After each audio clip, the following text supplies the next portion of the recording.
Ok, esta es la grabación de la práctica número 10, que en este caso es el cálculo de las pérdidas de energía en una tubería de cobre debido a la fricción. Entonces, se va a calcular lo que vendría siendo las pérdidas generadas al momento de que se transporta el flujo del agua a lo largo de la tubería de cobre.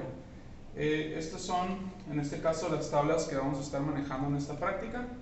Estas son las fórmulas. Entonces, para el cálculo de las pérdidas de fricción vamos a utilizar, en este caso, dos métodos: la fórmula de Darcy-Weisbach y la ecuación de la energía. Entonces, dentro de los datos que se van a hacer medidas en lo que vendría siendo el sistema de tuberías, tenemos que vamos a medir la longitud, el diámetro y el caudal, que va a estar siendo medido directamente en el rotámetro. Y también en este caso vamos a analizar dos puntos: punto de entrada, punto de salida. Punto de entrada es primer manómetro, punto de salida es el segundo manómetro. Entonces, esos son los datos que aparecen aquí en las dos tablas que nosotros vamos a llenar, y estos serían los que estaríamos calculando. Para calcular lo que vendría siendo la velocidad, vamos a utilizar el dato que nos da la medición directa del caudal en el rotámetro, y con el diámetro de la tubería vamos a despejar lo que vendría siendo la velocidad. El número de Reynolds, acá arriba tenemos la fórmula, es igual a la velocidad por el diámetro entre la viscosidad cinemática del agua y el factor de fricción, que es el término que nosotros necesitamos para calcular, en este caso, las pérdidas por fricción. Entonces, necesitamos este factor de fricción. Hay dos maneras de calcularlo. Si el número de Reynolds nos da que es laminar el flujo, entonces se va a calcular directamente dividiendo 64 entre el número de Reynolds. Si en dado caso el número de Reynolds nos da que el flujo es turbulento, vamos a ver en lo que vendría siendo el diagrama de Moody. Ya obteniendo el factor de fricción, despejamos directamente de lo que vendría siendo la fórmula de las pérdidas, con la longitud, el diámetro, la velocidad y la aceleración de la gravedad. Y en otro método, que es por la ecuación de la energía, este es el planteamiento de la ecuación de la energía desde el punto de entrada y el punto de salida que mencionamos, que son ambos manómetros. En este caso, las zetas se van a eliminar, son 0, debido a que están a la misma altura. Entonces, al momento de despejar nuestra incógnita, que son las pérdidas, se elimina porque tienen el mismo valor. Entonces, para lo que vendría siendo las velocidades, mismo diámetro, mismo caudal, misma área, entonces tienen la misma magnitud la velocidad. Entonces también lo vamos a quitar de lo que vendría siendo la fórmula. Y energía agregada y energía removida es por medio de dispositivos mecánicos. En este caso, desde nuestro punto de entrada y punto de salida, no consideramos en este caso pues bombas. Entonces también vamos a tener que es 0, quedándonos para lo que vendría siendo el cálculo de las pérdidas por medio de la diferencia que hay entre la presión en la entrada y la salida, el término de altura o carga de presión.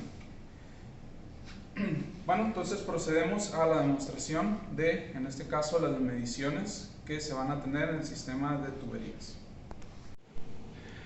Ok, este es el sistema de tuberías del Laboratorio de Hidráulica de Tuberías. Entonces, este sistema consiste, como se alcanza a distinguir, en un sistema de diferentes líneas, en este caso, que tienen diferentes tipos de materiales, diferentes tipos de diámetros, accesorios. En el caso de esta práctica, nosotros nos vamos a enfocar en lo que vendría siendo la tubería de cobre de media pulgada. Si ustedes se fijan, aquí está, este sería el que nosotros vamos a considerar como nuestro manómetro de entrada, y en el otro extremo tenemos lo que vendría siendo el manómetro de salida. Entonces esos serían nuestras dos mediciones directamente de lo que vendría siendo la presión que vamos a utilizar en la práctica. Entonces nuestra red de tuberías, que en este caso nosotros vamos a analizar, está siendo, puede ser alimentada por dos bombas. En este caso, para esta práctica, vamos a utilizar la bomba de 2 caballos de fuerza. esta es la que va a abastecer de agua a lo que vendría siendo nuestro sistema. Se fijan, pues desde allá llega nuestra fuente de abastecimiento. Entonces, como se describen en el procedimiento de la práctica, nosotros tenemos que asegurarnos que las válvulas estén cerradas, solamente la que vendría siendo la que nos abastece nuestro sistema y lo que vendría siendo la línea de la tubería de cobre que nosotros vamos a estar analizando. Entonces, si procedemos, acá arriba tenemos lo que vendría siendo el rotámetro. El rotámetro nos da el dato del gasto que se había mencionado en la explicación de la práctica. Entonces, cuando se enciende la bomba, este nos va a marcar lo que vendría siendo el gasto con el que se está alimentando el sistema. Entonces, ya procedemos acá a lo que vendría siendo la línea. En este caso, la línea de cobre de media pulgada. Esa sería la línea de cobre. Entonces, todas las demás válvulas de las otras líneas que viene disponible en el sistema tienen que estar cerradas, como se mencionó. Tiene que estar abierta esta para poder observar lo que vendría siendo la variación de la presión.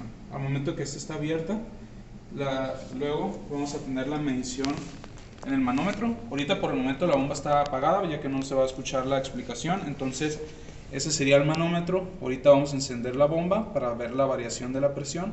Entonces ese es nuestro punto de entrada. Nuestro punto de entrada nos va a dar el valor de la presión 1 que se va a aplicar en la ecuación de la energía. Si continuamos, el valor de la longitud sería desde ese nuestro manómetro de entrada y llegaríamos, como se mencionó, a lo que vendría siendo el manómetro en la salida. Entonces, ese sería el funcionamiento en este caso, de nuestra línea de análisis, que sería la de material de cobre de media pulgada.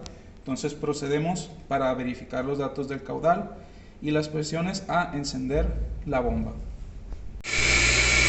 Okay. Si se fijan, ahora la bomba ya se encuentra en funcionamiento, ya está alimentando a nuestro sistema de tubería. Entonces ahora, si se fijan, ya alcanzamos a observar lo que vendría siendo el gasto con el que se está alimentando al sistema. Entonces ya tenemos nuestra bomba en funcionamiento. Vamos a ver en este caso las lecturas que nos dan los manómetros de la presión que se encuentra tanto en la entrada como en la salida. Entonces,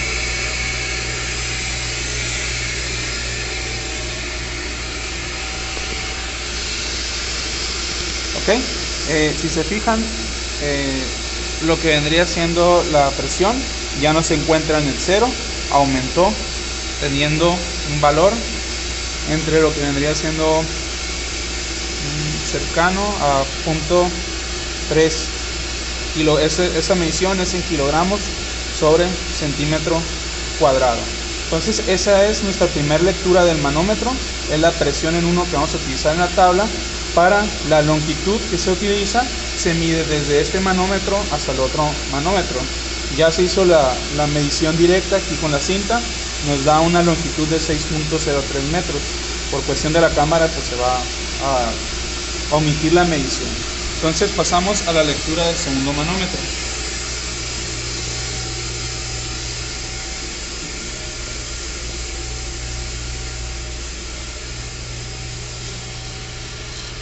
La distancia entonces de los 6.03 es desde aquel manómetro hasta esto es lo que tenemos aquí, y aquí se alcanza a distinguir la lectura, está ligeramente por debajo de los 0.25, entonces vamos a considerarlo como 0.24 kilogramos sobre centímetro cuadrado.